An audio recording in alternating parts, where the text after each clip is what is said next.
اللهم صل على سيدنا محمد.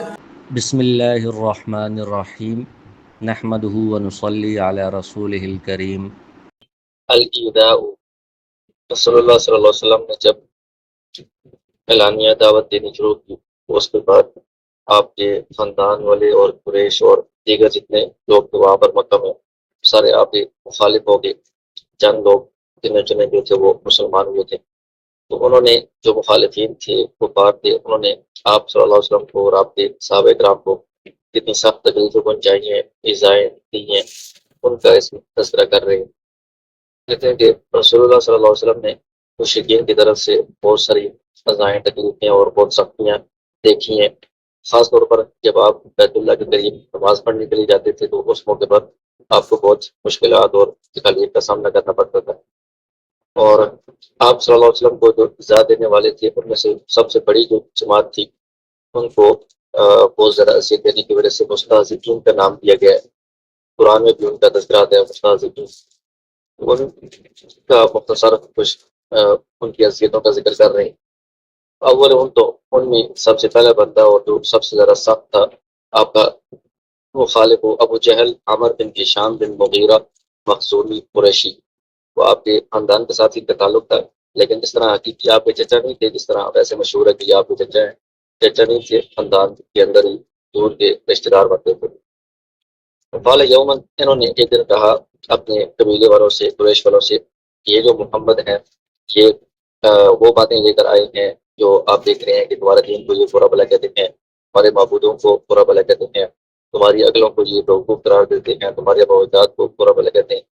تو میں نے اللہ سے یہ معاہدہ کیا ہے، عہد کیا ہے کہ میں کل ان کے انتظار میں بیٹھوں گا ایک بڑا پتھر لے کر، اتنا بڑا پتھر کہ جس کو میں اٹھا بھی نہیں سکوں گا۔ جب یہ بیت اللہ کے قریب نماز پڑھنے کے لیے آئیں گے تو نماز سجدے میں جائیں گے تو اس پتھر کے ذریعے سے میں ان کے سر کو کچل دوں گا۔ اس وقت تم مجھے چھوڑ دینا یا منع کرنا وہ تمہارے اوپر ہے۔ پھر بعد میں دیکھیں گے کہ جو بنو عبد مناف ہیں کہ خاندان والے وہ کیا کرتے ہیں، جو بھی ان کو کرنا وہ کر لیں۔ تو جب دوسرا دن ہوا تو اس نے اسی طرح ایک بڑا پتھر لے لیا اور آپ صلی اللہ علیہ وسلم کے انتظار میں بیٹھ گیا، اور آپ صلی اللہ علیہ وسلم کما کان یغدو الی صلاته، جس طرح صبح کے وقت روزانہ نماز کے لیے جاتے تھے اسی طرح آپ نماز کے لیے گئے، اور باقی جو قریش کے لوگ تھے وہ اپنے اپنے مجلسوں کے اندر، اپنے گھروں میں یا اپنے مجلسوں میں تھے اور انتظار کر رہے تھے کہ ابو جہل کیا کر رہا ہے۔ جب آپ علیہ السلام نماز میں مصروف ہوئے اور سجدے میں گئے تو ابو جہل نے وہی بڑا پتھر اٹھایا اور آپ کی طرف آگے بڑھا، حتی اذا دنا منہ، جب وہ آپ کے قریب گیا، رجع منہزما، تو وہ پیٹ پھیر کر بھاگا اور شکست کھا کر جس طرح بندہ بھاگتا ہے واپس بھاگا، اور اس کا جو رنگ تھا وہ گھبراہٹ کی وجہ سے بدل چکا تھا۔ اس حالت میں وہ واپس پڑا اور رما حجر النگدی، اپنے ہاتھ میں جو پتھر تھا اس کو پھینک دیا۔ تو قریش کے کچھ لوگ اس کی طرف گئے اور کہا کہ مالک یا ابو الحکم، ابو الحکم جو اس کی بنیت تھی، تو مسلمانوں نے اس کے مقابلے میں اس کو ابو جہل کی بنیت دی۔ تو لوگوں نے کہا کہ ابو الحکم تمہیں کیا ہوا ہے؟ تو اس نے بتایا کہ میں جب آپ صلی اللہ علیہ وسلم کی طرف جا رہا تھا اور تاکہ وہ کام کروں جو میں نے تمہیں کہا تھا پتھر پھینکنے کے لیے، جب میں قریب گیا تو میرے سامنے ایک فاحل کہتے ہیں نر اونٹ میرے سامنے ایک آ گیا، اور اتنا بڑا تھا کہ اس جیسا میں نے کبھی نہیں دیکھا، اور وہ مجھے کھانے لگا تھا، تو اس لیے میں نے اس کو چھوڑ دیا۔ تو بعد میں جب رسول اللہ صلی اللہ علیہ وسلم سے اس واقعے کا تذکرہ کیا گیا تو آپ نے فرمایا کہ وہ جبرائیل علیہ السلام ان کے سامنے آ گئے تھے، اگر یہ قریب ہوتا تو وہ اس کو پکڑ لیتے۔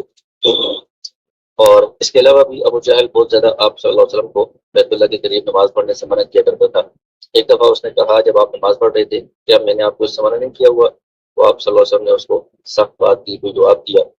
اس نے کہا کہ کیا آپ مجھے اس طرح کی سخت بات کر رہے ہیں جبکہ میں اس پوری وادی کے اندر سب سے بڑی مجلس والا ہوں، مطلب میری مجلس بہت بڑی ہے، میرے دوست احباب اور ساتھ بیٹھنے والے بہت زیادہ ہیں۔ تو اس کی جواب میں اس کو ڈرانے کے لیے اللہ تعالیٰ نے یہ آیات نازل کی، کلا لئن ینتہی، یہ جو بندہ ہے یہ اگر باز نہ آیا، لنسفعا بالناصیہ، تو ہم اس کو ضرور پیشانی کے بالوں سے کھینچیں گے، ناصیۃ کاذبۃ خاطیہ، ایسی پیشانی جو جھوٹی ہے اور ناکار ہے۔ فلیدع نادیہ، پھر اس وقت یہ اپنی مجلس والوں کو بلا لے، سمجھ اور زبانیہ، ہم بھی جو جہنم والے فرشتے ہیں ان کو بلا لیں۔ کلا لا تطعہ، آپ اس کی بالکل بات نہ مانیں اور آپ سجدہ اسی طرح کرتے رہیں، نماز پڑھتے رہیں، اللہ کا قرب حاصل کرتے رہیں۔ ومن اذیتہ لرسول، اسی طرح یہ جو ابو جہل آپ صلی اللہ علیہ وسلم کو تکلیف سے پہنچایا کرتا تھا، اس میں یہ بات کی ہے جو عبداللہ بن مسعود رضی اللہ عنہ نے روایت بیان کی ہے، روایت البخاری، كنا مع رسول اللہ صلی اللہ علیہ وسلم فی المسجد وهو یصلی، کہ ہم آپ صلی اللہ علیہ وسلم کے ساتھ مسجد میں تھے، آپ نماز پڑھ رہے تھے، فقال ابو جہل اللہ رجلا، تو ابو جہل نے لوگوں سے کہا کہ کیا کوئی ایسا شخص ہے کہ جو جائے اور فلاں جو قبیلہ ہے انہوں نے ایک اونٹ ذبح کیا ہے جزور، اور اس اونٹنی کی جو فرس کہتے ہیں اندر جو اوجری وغیرہ ہوتی ہے، جو چیزیں آنتے وغیرہ اوجری پھینکی جاتی ہیں، وہ چیزیں وہ لے کر آئے اور اس کو محمد صلی اللہ علیہ وسلم جب سجدے میں ہو تو ان کے اوپر ڈال دے۔ انہیں کفار میں سے عقبہ بن ابو معیط جس کا آگے ذکر آ رہا ہے، وہ اٹھا اور وہ اوجری وغیرہ جو تھا وہ لے کر آ گیا، اور آپ صلی اللہ علیہ وسلم جب سجدے میں گئے تو آپ کے اوپر ڈال دیا۔ جو قریب تھوڑے سے مسلمان تھے وہ اس وقت مقابلہ کرنے پر قادر نہیں تھے، کیونکہ دشمن بہت زیادہ سخت تھا، اور دوسرا یہ کہ مقابلہ کرنے کی اجازت بھی نہیں تھی، کیونکہ مسلمان اگر سے تھوڑے ہوں اس کی وجہ سے وہ بزدل تو نہیں ہوتے، کمزور نہیں ہوتے، لیکن شروع میں اس وقت کفار کے ساتھ مقابلہ کرنے کی، جنگ کرنے کی، جہاد کرنے کی اجازت نہیں تھی، تو بعد میں اس کا حکم آیا، اس لیے وہ بے بس تھے، اور آپ صلی اللہ علیہ وسلم اسی طرح سجدے میں ہی رہے، اوپر وہ اتنا زیادہ بوجھ پڑا ہوا تھا، اٹھنا آپ کے لیے مشکل تھا، یہاں تک کہ آپ صلی اللہ علیہ وسلم کی صاحبزادی حضرت فاطمہ رضی اللہ عنہا آئیں اور انہوں نے وہ چیزیں آپ کے اوپر سے ہٹائیں اور پھینکی۔ جب آپ اٹھے تو آپ نے پھر جو جن لوگوں نے اس طرح کی بری حرکت کی تھی ان کے خلاف آپ نے بد دعا کی، اللہم علیک بالملئ من قریش، قریش کی یہ جو جماعت ہے، اور سب ابو عامر کچھ لوگوں کے آپ نے نام دیے کہ ابو جہل اور عقبہ بن ابی معیط وغیرہ، یہ سارے۔ اور عبداللہ بن مسعود رضی اللہ عنہ فرماتے ہیں کہ جن کے آپ نے نام لیے تھے اور سب کو میں نے دیکھا کہ وہ بدر والے دن قتل ہوئے تھے، اور ان کو ایک کنویں میں پھینک دیا گیا تھا۔ ومما حصل رسول اللہ صلی اللہ علیہ وسلم مع ابی جہل، اور آپ صلی اللہ علیہ وسلم کو ابو جہل کی طرف سے جو واقعات آپ کے ساتھ پیش آئے، اس میں ایک واقعہ یہ بھی تھا کہ ابو جہل نے ایک شخص سے کچھ اونٹ خریدے تھے، اور وہ جو شخص تھا اس کو اراشی کہا جاتا تھا، یہ اراش سے قبیلے کی شاخ ہے، اس کی طرف نسبت ہے، تو ٹال مٹول کرنے لگا، قیمت نہیں دے رہا تھا، وہ شخص آ گیا قریش کی مجمع میں اور کہہ رہا تھا کہ کوئی بتا میرے ساتھ مدد کرے، ابو جہل سے میرا مال دلوا دے۔ لوگوں نے اس کو کہا کہ آپ صلی اللہ علیہ وسلم کے پاس جاؤ، وہ آپ کو ابو جہل سے انصاف دلوائیں گے۔ لوگوں کا کفار کا مقصد یہ تھا کہ مذاق اڑانے کے لیے کہ ابو جہل ان کے ساتھ اور سختی کرے گا، ان کو برا لگے گا، یہ تو بن جائے گا۔ دیمائی عالموں کیونکہ وہ جانتے تھے کہ یہ جو بدبخت ہے یہ آپ صلی اللہ علیہ وسلم کو مختلف طرح سے ایزائیں دیتے ہیں، تو انہوں نے مذاق کے انداز میں اس بندے کو آپ صلی اللہ علیہ وسلم کے پاس بھیجا۔ وہ بندہ جب آپ صلی اللہ علیہ وسلم کے پاس آیا اور آپ سے مدد طلب کی ابو جہل کے خلاف کہ اس سے میرے پیسے دلوا دیں، تو آپ صلی اللہ علیہ وسلم اس کے ساتھ چلے گئے مدد کرنے کے لیے، اور ابو جہل کے دروازے پہ جا کر کھٹکھٹایا، اس نے اندر سے پوچھا کون ہے؟ تو آپ نے فرمایا محمد، تو وہ نکلا تو اس کا چہرہ بہت زرد ہو گیا تھا، رنگ بدلا ہوا تھا، تو آپ صلی اللہ علیہ وسلم نے اس کو کہا کہ اس بندے کو جو اس کا حق ہے پیسے ہیں اونٹوں کے وہ آپ دے دو۔ تو ابو جہل نے کہا کہ بس آپ ادھر سے ہٹے نا، آپ کو مال اب مل جائے گا، پیسے لے کر آپ جائیں۔ وہ بندہ ابھی وہاں سے ہٹا نہیں تھا، فوراً اس نے اس کا قرضہ ادا کر دیا۔ بعد میں جو قریش تھے کفار، انہوں نے کہا کہ اے ابو الحکم ابو جہل سے، یہ آپ نے کیا کیا ہے؟ اس طرح تو آپ نے کبھی نہیں دیکھا کہ اتنی نرمی سے آپ کے ساتھ پیش آئے ہیں اور اچانک ان کا قرضہ بھی ادا کر دیا۔ اس نے کہا کہ اللہ کی قسم، جب میرے دروازے پر دستک ہوئی ہے اس وقت میں نے ایک ایسی آواز سنی کہ جس کی وجہ سے میں روب کے اندر بھر گیا تھا، روب مجھ پر طاری ہو گیا تھا، خوفزدہ ہو گیا تھا، اور میرے سر کے اوپر ایک ایسا بڑا اونٹ مجھے نظر آ رہا تھا کہ اس کی جیسا میں نے کبھی نہیں دیکھا، اس وجہ سے اس وقت میں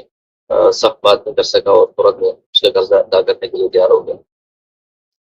ومن جماعت المستہزئین ہے، اسی طرح یہ جو آپ صلی اللہ علیہ وسلم کا مذاق اڑانے والے اور آپ کو تکلیف پہنچانے والے جو لوگ تھے، انہیں کی جماعت میں سے ایک شخص تھے ابو لہب بن عبد المطلب، جو رسول اللہ صلی اللہ علیہ وسلم کے چچا تھے۔ کان اشد علیہ من الاباعد، تو یہ آپ کے چچا تھے، مطلب قریبی رشتے دار تھے، لیکن دور والوں سے زیادہ آپ کے خلاف سخت تھے یہ،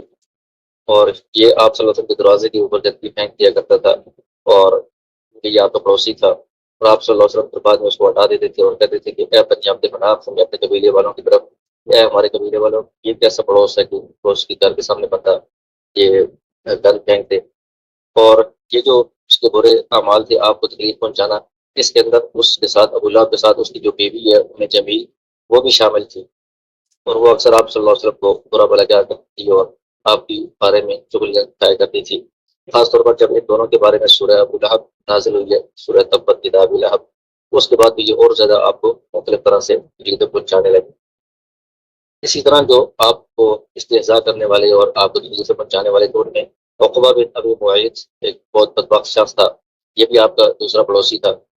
اور اس کا وہی معاملہ ہوتا تھا جس طرح ابو لہب کا آپ کے ساتھ معاملہ ہوتا تھا۔ اس نے ایک دفعہ ولیمہ تیار کیا اور اس میں قریش کے بڑے بڑے لوگوں کو دعوت دی، آپ صلی اللہ علیہ وسلم کو بھی دعوت دی، اور آپ صلی اللہ علیہ وسلم جب گھر میں گئے تو آپ نے کہا کہ میں اس وقت تک تمہارا کھانا نہیں کھاؤں گا جب تک تم اللہ پر ایمان نہ لے آؤ۔ تو اس نے اس وقت کیونکہ آپ اس کے گھر میں آ گئے تھے اور کھانے سے انکار کر رہے تھے، تو اس نے رواداری میں اوپر اوپر سے تشہد کلمہ پڑھ لیا، گواہی دے دی۔ بعد میں ابی بن خلف ایک اور بدبخت شخص تھا کافر، اس کو یہ بات پہنچی کہ جو اس کا دوست تھا عقبہ بن ابو معیط کا، کہ عقبہ نے تو سامنے گواہی دے دی کہ آپ سچے رسول ہیں۔ اس نے کہا کہ یہ کیا بات آپ کی طرف سے مجھے پہنچی ہے؟ قال لا شیء دخل منزلی رجل شریف، عقبہ نے کہا کہ یہ کوئی ایسی بات نہیں ہے، میرے گھر میں ایک معزز شخص آ گئے تھے، تو انہوں نے کھانا کھانے سے انکار کر دیا تھا جب تک کہ میں گواہی نہ دوں، تو مجھے شرم آئی کہ وہ میرے گھر سے نکل جائیں کھانا کھائے بغیر، اس لیے میں نے ان کے بارے میں گواہی دے دی تھی تاکہ وہ کھانا کھا کر جائیں۔ تو ابی بن خلف نے کہا کہ میرا تم سے ملنا حرام ہے، آمنا سامنا حرام ہے، جب تک کہ تم ایسا نہ کرو کہ جب تمہاری محمد صلی اللہ علیہ وسلم سے ملاقات ہو تو آپ ان کی گردن پر پاؤں رکھو اور ان کے چہرے پر تھوکو اور ان کی آنکھوں پر آپ جو ہے نا وہ تھپڑ مارو۔ جب تک یہ کام نہیں کرو گے تو میں تمہارا سامنا نہیں کروں گا، تم سے ملوں گا نہیں۔ بعد میں عقبہ نے اسی طرح کیا، جب رسول اللہ صلی اللہ علیہ وسلم کو دیکھا تو یہی معاملہ کیا، تو اس پر اللہ تعالیٰ نے یہ آیات نازل کی کہ اس نے اپنے دوست کی وجہ سے جو پہلے گواہی دی تھی اس سے ڈر گیا اور آپ صلی اللہ علیہ وسلم کا مذاق اڑایا کہ قیامت کے دن جو ظالم شخص ہے وہ اپنے دانتوں کو کاٹ رہا ہوگا، اپنی انگلیوں کو کاٹ رہا ہوگا، مطلب افسوس ندامت کا اظہار کر رہا ہوگا کہ کاش میں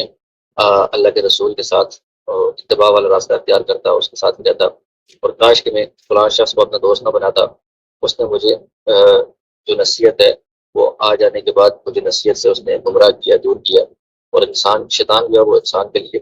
اس کو چھوڑنے والا ہے، بے یار و مددگار کرنے والا ہے۔ اور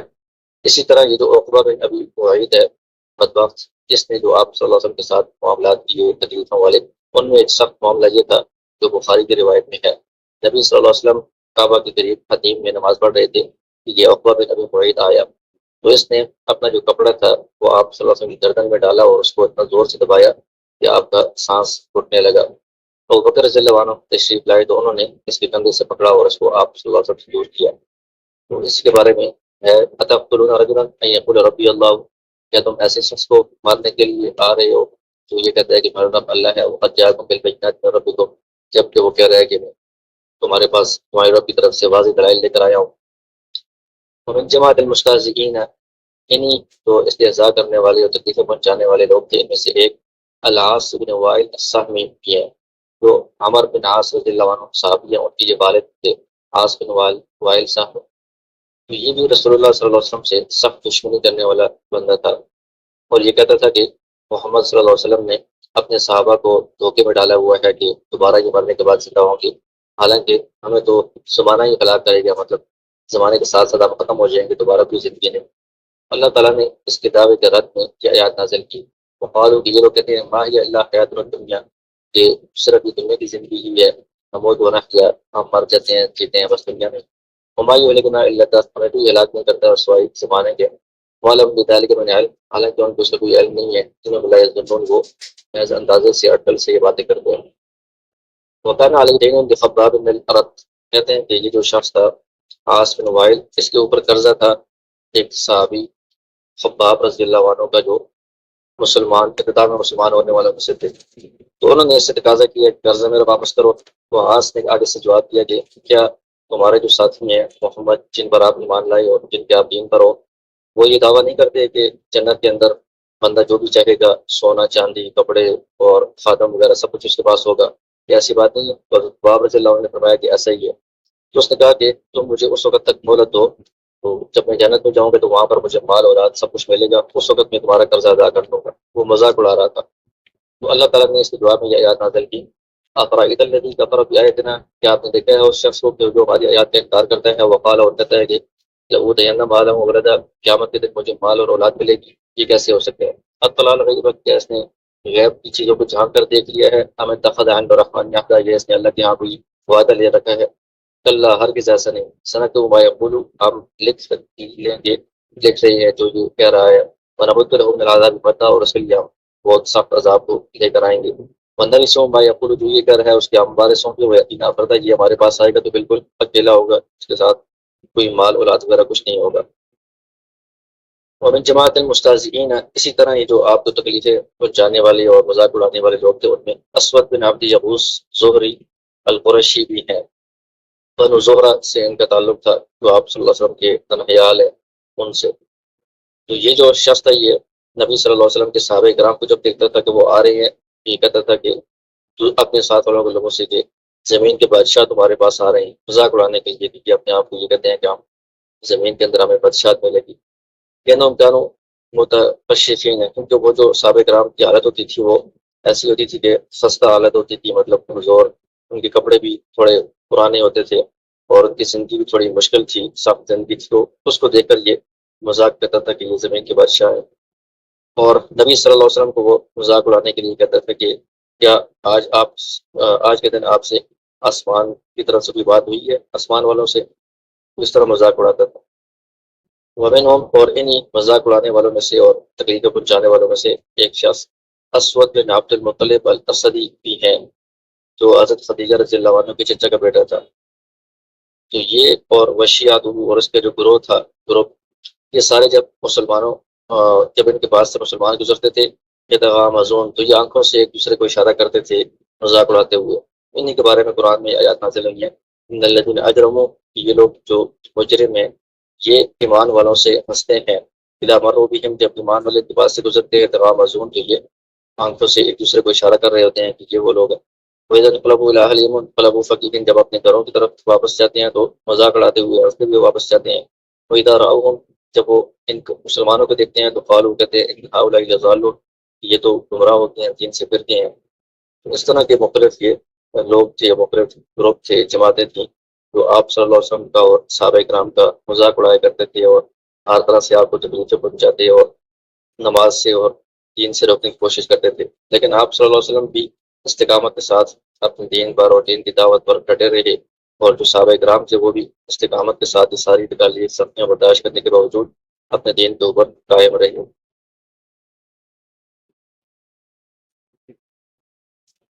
ٹھیک ہے جی